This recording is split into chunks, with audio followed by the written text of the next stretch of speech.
Halo Tribuners, salam jumpa di Tribun Ambon hari ini edisi 2 Juni 2023. Selama beberapa menit ke depan, kami akan menghadirkan sejumlah informasi terupdate dari Kota Ambon dan sekitarnya. Bersama saya Tanita Patesina, kita mulai dengan berita pertama. 4 hari diguyur hujan, BPBD Kota Ambon mencatat 43 rumah di Ambon rusak dan terendam banjir. Badan Penanggulangan Bencana Daerah BPBD Kota Ambon mencatat sebanyak total 43 rumah rusak dan terendam banjir terhitung selama 4 hari sejak intensitas curah hujan yang terus meningkat di Kota Ambon. Jumlah tersebut tercatat sejak Senin 29 Mei 2023 hingga Kamis 1 Juni 2023. Demikian disampaikan PLT Kepala Pelaksana BPBD Kota Ambon Fahmi Salatalohi Jumat 2 Juni 2023. Diincikan dari jumlah tersebut, 8 unit rumah diantaranya mengalami kerusakan yang terdiri dari 8 kepala keluarga dan 32 jiwa.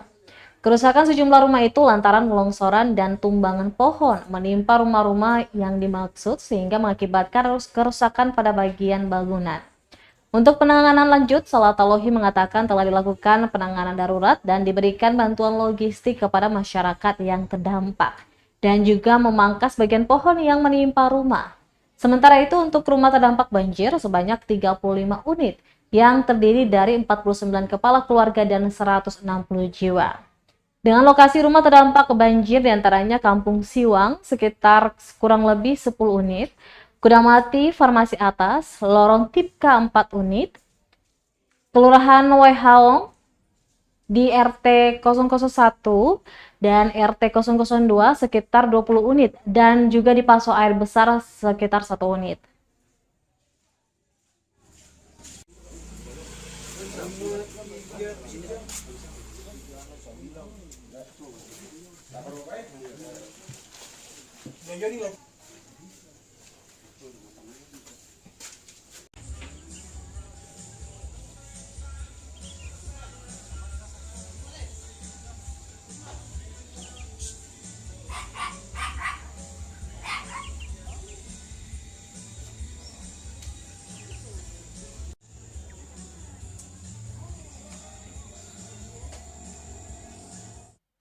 Tribuners, puluhan rumah di Ahuru, Ambon rusak diduga dampak proyek pembendungan PT Jaya Konstruksi. Puluhan rumah di kawasan Ahuru RT 001 RW 003 Kelurahan Waihoka Kecamatan Sirimau Kota Ambon mengalami kerusakan. Kerusakan puluhan rumah tersebut diduga dampak pekerjaan proyek bendungan oleh PT Jaya Konstruksi. Seorang warga Joni Maipu kepada timambon.com menjelaskan kerusakan rumah terjadi sejak pertengahan Maret 2022. Dirinya bersama warga lain yang rumahnya mengalami kerusakan sudah bersepakat dengan pihak PT Jaya Konstruksi agar mendapat perbaikan. Namun hingga kini pihak perusahaan belum juga melakukan perbaikan. Rumah darurat yang dijanjikan juga belum dibangun. Sementara itu, pantauan Tribunambon.com sekitar pukul 18 waktu Indonesia Timur di salah satu rumah warga terlihat banyak retakan pada dinding rumah. Nampak juga lantai rumah yang ikut terbongkar. Hal itu disebabkan bagian fondasi rumah yang amblas akibat getaran dari proyek pembangunan bendungan. Hingga berita ini diterbitkan, Kepala Operasional PT Jaya Konstruksi Rustam Ramli Arif belum menjawab panggilan WhatsApp dari Tribunambon.com.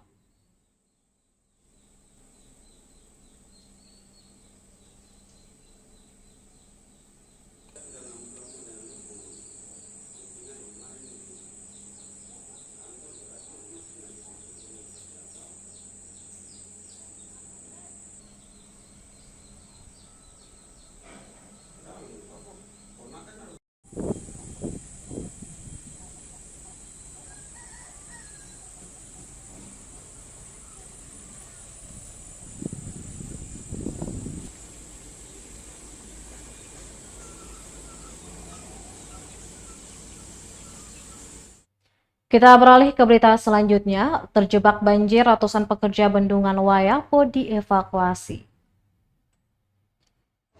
Sebanyak 200 pekerja proyek bendungan Wayapo berhasil dievakuasi tim SAR gabungan pasca ambruknya jembatan penghubung akibat diterjang banjir pada Rabu 31 Mei 2023. Luapan sungai hingga menghancurkan jembatan di kawasan proyek yang berlokasi di Desa Wapsalit, Kecamatan Lolongguba, Kabupaten Buru itu terjadi setelah hujan deras mengguyur sejak Selasa 30 Mei 2023. Tim gabungan yang melakukan evakuasi korban terdampak ini dipimpin Kapolres Pulau Buru AKBP Nur Rahman. Evakuasi pekerja bendungan Wayapo berlangsung tegang. Para pekerja diseberangkan menggunakan perahu karet yang telah diikat pada tali membentang sungai. Selain itu, ada pula para pekerja yang memilih bertahan di lokasi menunggu air surut. Namun mereka dibekali logistik berupa bahan makanan. Adapun tim gabungan diantaranya personil Polres Pulau Buru sebanyak 10 orang dan 15 personel Polsek Wayapo. Juga personel Basarnas Kabupaten Buru sebanyak 6 orang dan tim Balai Wilayah Sungai Maluku.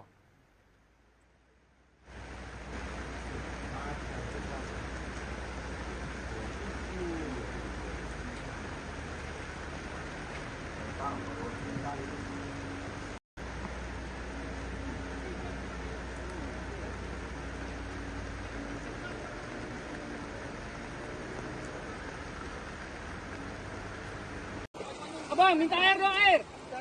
Aqua! Ada. Kuning, awas. Kuning, awas. Awas kepala. Ya, biar saja, aman itu aman. Terus.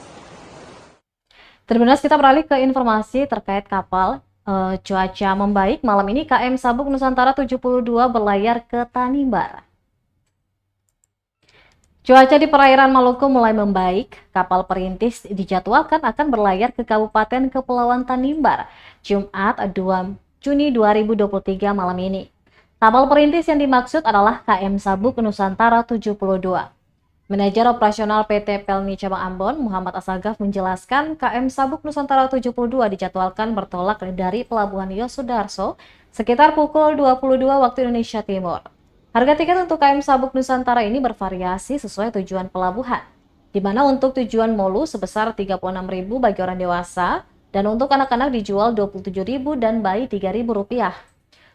Menuju Larat dihargai Rp37.000 bagi orang dewasa, sedangkan tiket bagi anak-anak dijual seharga Rp28.000 dan untuk bayi Rp3.000. Tujuan Somlaki dihargai Rp41.000 bagi orang dewasa, sedangkan untuk anak-anak tiketnya dijual seharga Rp33.000 dan bayi seharga Rp4.000. Asagaf menambahkan selain kapal perintis hari ini juga ada kapal putih yakni KM Pangurango yang akan diberangkatkan pada 12 waktu Indonesia Timur menuju Banda dan juga Somlaki. Masalah berlaku per tanggal 30 sampai tanggal 1 ya. Iya. Tapi lihat cuaca sekarang. Iya. Sabuk 72 udah siap berangkat ke Somlaki ya, karena memang udah ada rendang. Termasuk kapal Pangerango ini juga kita tahan kemarin sama SUP ditahan dari tanggal 31 sampai tanggal 2 ini.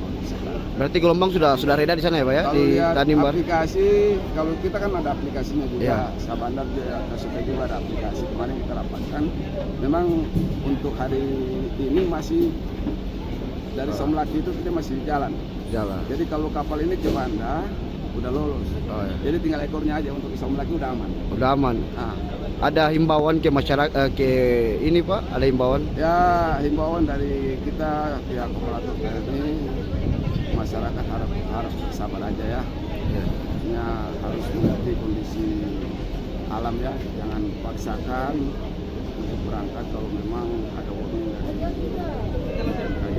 Soalnya ini menyangkut keselamatan pelayanan semua. Oke, makasih Pak.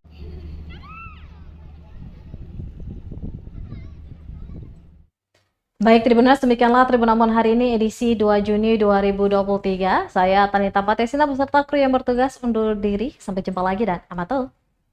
Terima kasih sudah nonton. Jangan lupa like, subscribe, dan share ya.